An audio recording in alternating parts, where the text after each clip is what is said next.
Welcome to Jen's Learnovation, where accounting finally makes sense without the boring bits. Accounting does not have to be scary on Jen's Learnovation. We simplify every concept so you can master the subject with confidence. जो इस lecture में हम पढ़ रहे हैं वो fundamentals of accounting है। अभी जो हमारा सबसे पहला लेक्चर था उसमें सिर्फ बेसिक्स के बारे में, जो बेसिक टर्मिनोलॉजीज थी अकाउंटिंग की, सिर्फ वो डिस्कस की गई थी। अब ये जो हमारा आप कह लो कि CIs का ऑफिशियल जो सिलेबस है उसका जो सबसे पहला टॉपिक है वो पहला टॉपिक उनका है फंडामेंटल्स ऑफ अकाउंटिंग। ठीक है, अब इसमें जो चीज़ें हम प्रीवियस लेक्चर में डिस्कस कर चुके हैं उसको मैं यहाँ ज़्यादा डिटेल में नहीं बताऊँगी, लेकिन एक जस्ट जो आप कहो कि अब हमारा जो फर्स्ट टॉपिक है वो हमारा CIs के अकॉर्डिंग पहला टॉपिक हमारा फंडामेंटल्स ऑफ अकाउंटिंग है जो इस लेक्चर से स्टार्ट हो रहा है। तो इसमें वो ये कि सबसे पहले डेफिनेशंस ऑफ अकाउंटिंग है। अकाउंटिंग की डेफिनेशन में 4 चीज़ें आपको याद रखनी है: recording, classifying, summarising and interpreting. कि हम डाटा को इसमें रिकॉर्ड करते हैं, क्लासीफाई करते हैं, समराइज़ करते हैं in form of financial statements और डाटा को इंटरप्रेट करते हैं। और किसी भी बिज़नेस को बनाने के लिए ये अकाउंटिंग टर्म बहुत ज़रूरी होती हैं। अब इसमें जो हमारा बेसिक कॉन्सेप्ट आता है ना वो होता है बुक कीपिंग और अकाउंटिंग। कि जो बुक कीपिंग होती है ना वो होती है recording of financial transaction in the book of accounts. कि जब हम जैसे हमने किया था कि जो ट्रांजैक्शंस होती हैं उनको रिकॉर्ड करना जो है वो हमारी बुक कीपिंग होती है। कि हम डेली के हिसाब से डे टू डे ट्रांजैक्शन को इसमें हम क्या कहते हैं, डे टू डे ट्रांजैक्शंस।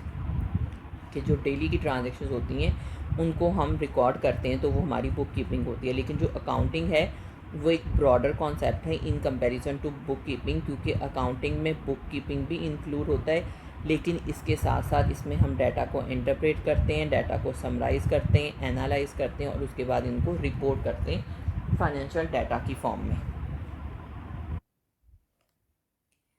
और जो दूसरा इसका पॉइंट है कि ये फर्स्ट स्टेप होता है अकाउंटिंग में, और लेकिन जो अकाउंटिंग है वो नेक्स्ट स्टेप होता है जो कि इंक्लूड करता है जिसकी बेस पर रिकॉर्ड अपने डिसीजंस बनाने होते हैं। और इसमें आ जाता है कि जैसे किसी की सेल्स आप उसकी सेल्स डे बुक में इंक्लूड कर रहे हो या कैश की एंट्रीज कैश बुक में कर रहे हो तो वो उनकी बुक कीपिंग है। लेकिन अगर उनकी बेस पे आपने इनकम स्टेटमेंट बनाई है, बैलेंस शीट बनाई है, कैश फ्लोज बनाए तो वो फिर आपकी अकाउंटिंग में आ जाता है। अब इनका पर्पस क्या होता है, वो ये है कि जी जो बिज़नेस है उसने देखना होता है कि उसने पैसा कहाँ से बनाया है, और वो अगर पैसा लूज़ कर रहा है तो उसकी वो लूजिंग अमाउंट क्या है। इसके साथ साथ उसने फ्यूचर के बिज़नेस के डिसीजंस लेने होते हैं कि बिज़नेस को एक्सपेंड करना है या कॉस्ट को कट करना है। और इसके साथ साथ इसने ऑनर को या आपके जो भी बिज़नेस के शेयर होल्डर्स हैं उनके साथ आपकी परफॉर्मेंस शेयर करनी होती है, गवर्नमेंट के साथ भी करनी होती है क्योंकि गवर्नमेंट ने टैक्स आपसे लेना होता है। अब उसने कहा है कि अगर एक ट्रेडर है उसने 2000 की चीज़ें बाई की थी और सेल कर दी 3000 में, तो जो प्रॉफिट है वो is equal to sales minus cost होता है। कॉस्ट एक्सपेंस कुछ भी आप कह लो, तो वो सेल्स 3000 की थी, 2000 उसकी कॉस्ट थी, तो 1000 उसका प्रॉफिट हो जाएगा। और फिर आ जाता है कि रोल ऑफ अकाउंटिंग क्या है। अकाउंटिंग का जो रोल है ना वो दो इंपॉर्टेंट चीज़ों में, एक तो वो मॉनिटर कर रहा होता है प्रोग्रेस और दूसरा उसने डिसीजन मेक करना होता है। कि हमेशा उसने एक तो आपकी प्रोग्रेस को मॉनिटर करना है और उस मॉनिटर करने के बेस पे उसने डिसीजंस लेना है फर्दर फ्यूचर का बिजनेस का। अब जो मॉनिटर बिजनेस करना होता है क्योंकि उसमें वो पास्ट और प्रेजेंट परफॉर्मेंस को कंपेयर करता है, वो देख ट्रैक रिकॉर्ड रखता है उसकी एक्सपेंसेस क्या थी, उनके इनकम क्या थी और किस तरह से उसने अपने कैश फ्लोज को मैनेज किया। इसके अलावा वो बिज़नेस को हमेशा अलाउ करता है कि आपने स्टे विद इन बजट रहना है, कि जो आपका बजट है उसके अंदर अंदर रहना है, बजट से ओवर नहीं होनी चाहिए चीज़ें। और इसी वजह से जो का बिजनेसेस हैं वो हमेशा अपनी मंथली सेल्स को कंपेयर करते रहते हैं ताकि उनको पता चल सके कि बिज़नेस ग्रो कर रहा है या डिक्लाइन कर रहा है।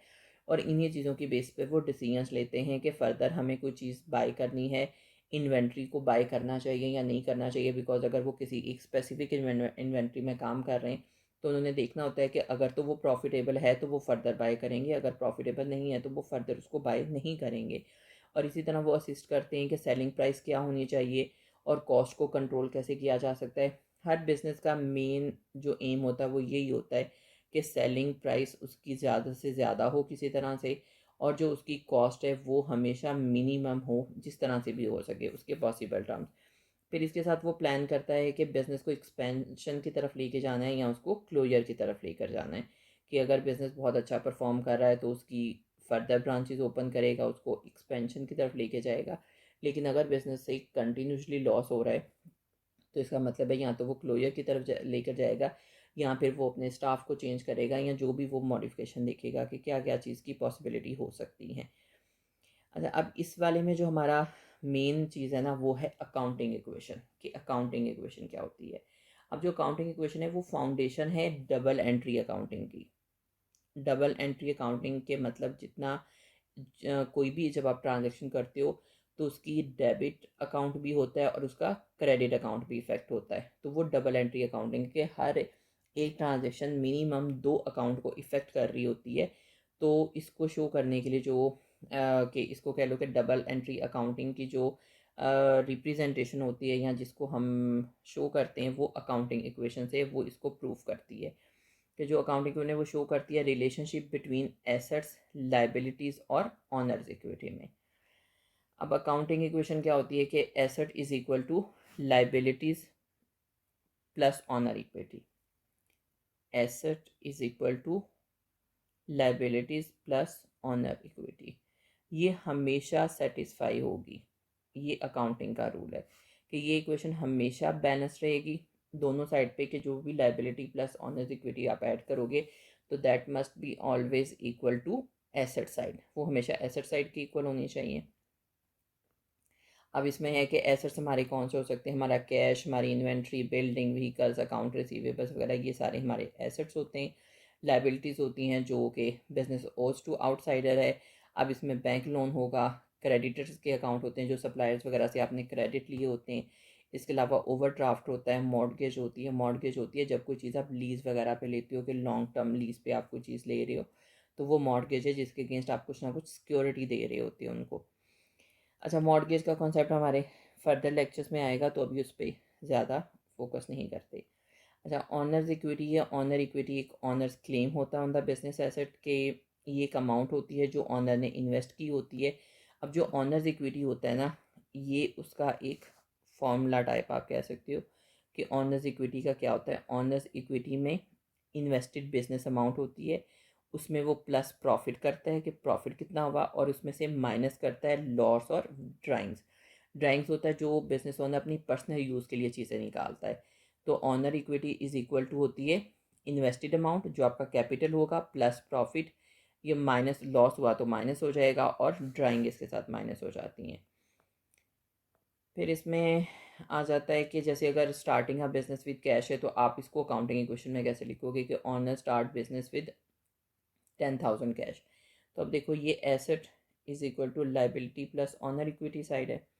एसेट्स में 10,000 आया, 10,000 इंक्रीज हो गया, लाइबिलिटी पे zero effect, but owner equity में कैपिटल 10,000 गया तो 10,000। Equation is balance, 10,000 is equal to 10,000। अब दूसरी है कि बाय इक्विपमेंट 4,000 कैश। अब उसने इक्विपमेंट बाय की है 4,000 में। अब देखो एसेट इज इक्वल टू फिर वही लाइबिलिटी प्लस ऑनर। अब आपके पास इक्विपमेंट आया है 4,000 का प्लस हुआ है, और -4,000 कैश कम हो गया है, ठीक है। तो ओवरऑल 10,000 ही इसका रहा। अब प्लस वाले से प्लस होता जाएगा, ठीक है, 0 + 10,000, तो ये स्टिल 10,000 ही रहा। तो ये बैलेंस्ड, क्योंकि इक्विपमेंट आपके पास भी एसेट है, कैश भी एसेट है, दोनों सेम साइड पे इफेक्ट है। एक प्लस हो गया एक माइनस हो गया तो दोनों का इफेक्ट कैंसिल हो गया। फिर उसके बाद आ जाती है borrow from bank. Take a loan of 2,000 from bank. आपने बैंक से 2,000 का लोन लिया, तो जब बैंक से 2,000 का लोन लिया तो आपके पास एसेट बढ़ गया और उसके साथ इधर से लाइबिलिटी 2,000 बढ़ गई। तो फिर 10 टू 12,000, एसेट पे 12,000 और आपकी ये साइड भी 12,000, ठीक है। तो ये भी आपकी फिर बैलेंस रही। देन आ जाता है कि पे 500 टू क्रेडिटर। आपने क्रेडिटर को 500 पे किया तो इससे एसेट 500 कम हो गया, लाइबिलिटीज़ 500 कम होगी, ऑन इक्विटी पे कोई चेंज नहीं आया। तो दोनों साइड से 500 कम हो गए तो इक्वेशन फिर बैलेंस रहेगी। तो इसमें यही होता है कि जो आपकी इक्वेशन है ना अकाउंटिंग इक्वेशन, वो हमेशा बैलेंस्ड रहनी चाहिए। अब इसकी हम एक एग्जाम्पल सॉल्व करेंगे। अभी ये एक CIE style based accounting equation का क्वेश्चन है जो हम अटेम्प्ट करेंगे इसमें। अब इसमें है कि जैसे ये है कि आमना स्टार्टेड अ बिजनेस, ठीक है, कि उसने स्टार्ट अ बिजनेस किया on 1 January 2024 by investing 12,000 in cash. 12,000 उसने कैश में किया during the month of January. अच्छा, अब पहली ट्रांजेक्शन क्या हुई है कि उसने बिजनेस में इन्वेस्ट किया है, तो इसका मतलब है कि हमारे कौन से अकाउंट इफेक्ट होंगे कि अगर उसने 12,000 इन्वेस्ट किया है तो 12,000 एक तो हमारे पास कैश आया है, ये प्लस हुआ है 12,000 यहाँ पर, ठीक है, और दूसरा हमारा जो ऑनर्स इक्विटी है उसमें प्लस हुआ है 12,000, क्योंकि पहला क्या था, उसने स्टार्ट किया बिजनेस बाय इन्वेस्टिंग 12,000, तो 12,000 कैश आया और 12,000 से ऑनर्स इक्विटी हुई।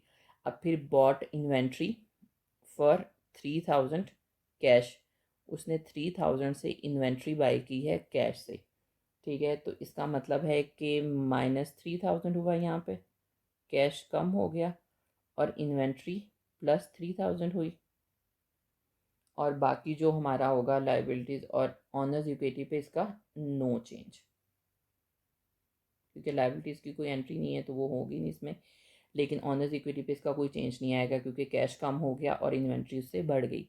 फिर है कि purchased equipment for 4,000 on credit. अब आपने इक्विपमेंट परचेज किया 4,000 का, तो 4,000 इसमें एसेट साइड में प्लस हो जाएगा, और क्रेडिट पर किया है तो ये माइ आपकी जो हैं लाइबिलिटीज़ वो भी इंक्रीज़ हो जाएंगी 4,000 से, ठीक है, कि एसेट्स में 4,000 का आपके पास इक्विपमेंट आ गया और लाइबिलिटीज़ भी 4,000 से इंक्रीज़ हो गई। फिर उसके बाद है सोल्ड गुड्स फॉर 2,500 कैश और कॉस्ट प्राइस था 1,500। अब देखो उसने कहा कि चीज़ें उसने सेल की हैं 2,500 की, इसका मतलब 2,500 कैश में आया है उसके पास, लेकिन जो चीज़ें गई हैं कॉस्ट, उसकी कॉस्ट क्या थी 1,500, तो इन्वेंट्री जो कम हुई है वो 1,500 से कम हुई है, क्योंकि इन्वेंट्री की कॉस्ट इतनी थी और 2,500 से आपके पास सेल आई। अब देखो इन दोनों में प्रॉफिट कितना हुआ आपका, कि 2,500 सेल थी -1,500 उसकी कॉस्ट, 1,000 प्रॉफिट, तो अब जो प्रॉफिट था वो हमने किस में ऐड करना होता है, ऑनर्स इक्विटी में, तो 1,000 यहाँ पर प्लस हो जाएगा, ठीक है। अब ये थोड़ी सी इसमें क्रूशियल एंट्री थी कि चीज़ें बेची 2,500 की हैं और उसकी कॉस्ट प्राइस 1,500 थी, तो जो दोनों का डिफरेंस है वो प्रॉफिट है, तो वो आपकी ऑनर इक्विटी में प्लस हो जाएगा। फिर इसके बाद आ जाता है कि पेड 500 टू क्रेडिटर, उसने पे किया है तो कैश कम हो गया होगा, और उसके साथ उसने लाइबिलिटीज़ पे की हैं तो लाइबिलिटीज़ भी 500 से माइनस हो जाएंगी, और हमारा इस पे नो चेंज पे, कि ऑनर्स इक्विटी पे कोई चेंज नहीं आया। फिर उसके बाद आ जाती है हमारी नेक्स्ट है टू का बैंक लोन ऑफ 5,000, उसने बैंक लोन लिया है 5,000 का, तो 5,000 हमारे पास कैश में प्लस हो जाएगा, इसके साथ लाइबिलिटी भी 5,000 प्लस हो जाएगी, ठीक है, और हमारी ऑनर इक्विटी पे फिर कोई फ़र्क नहीं आएगा, नो चेंज।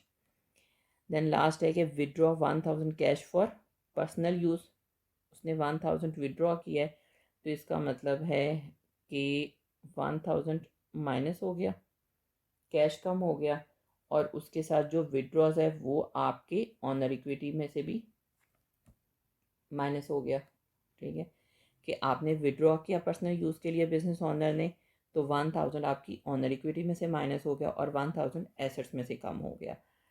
तो अब इसके हमने टोटल बैलेंसेस करने,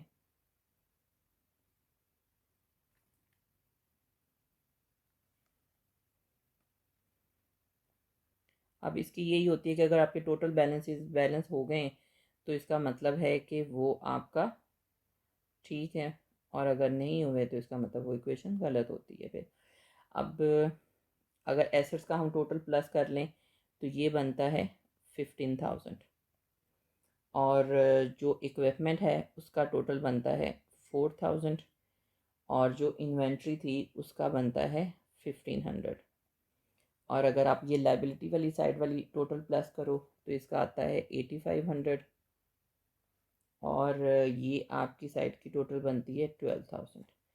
तो हमारे पास इक्वेशंस क्या थी, asset is equal to liability plus owner equity.